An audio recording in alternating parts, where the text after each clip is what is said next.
So brothers and sisters, we were created from Adam and Hawa, and both of them were equal. But are they the same? This is what I want to get at. The confusion that people have about the concept of equality. They confuse it with being identical. If you want males and females to be equal, then they have to do exactly the same thing. They have to be identical. Nothing that the men do should not be allowed for women to do. They have to do, or they should have the ability to do things exactly the same.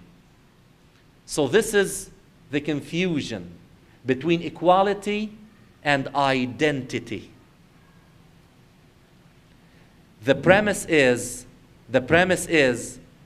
both males and females are equal in the eyes of Allah subhanahu wa ta'ala, and some females may be superior to males and some males may be superior to females. The only criterion is taqwa.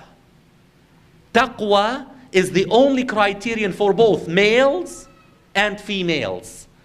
So there's no distinction. Some of the females achieved great success in their search for knowledge, like Hadrat Aisha. We know that there were men who used to come and learn the tradition and the sunnah of Prophet Muhammad sallallahu alaihi wasallam from her. And there were many other women who excelled as Muslims. And the fact that they are females did not put any hindrance in their way. So brothers and sisters, if we are equal, why are we different? Because Allah subhanahu wa ta'ala wanted this life to be based on the work of a male that females cannot do, and the work of females that males cannot do. Allah subhanahu wa ta'ala wanted certain things to be done by the male and certain things to be done by the female. Had Allah subhanahu wa ta'ala wished or decreed, He would have created the human race from one gender. It's His creation. He can do anything He wishes. We know that the earthworm, are you familiar with the earthworm? We have lots of them in Canada, and they come out in the spring. Now the earthworm, there's no male or female, it's one gender.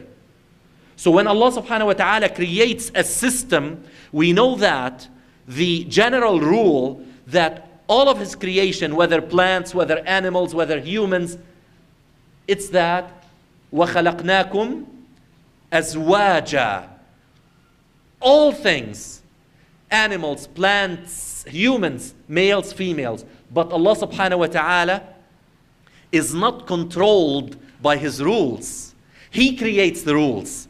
Rules do not control Allah subhanahu wa ta'ala. So for every rule that He created something to show us that He is not bound by the rules that bound us, human beings. The rule is that we do not understand the language of animals. So Allah subhanahu wa ta'ala broke that rule with Prophet Sulaiman alayhi salam to show us that He is not bound by those rules. He created them. He created them. No one was ever able to speak directly with Allah subhanahu wa ta'ala. So Allah subhanahu wa ta'ala broke that rule with Prophet Musa alayhi salam.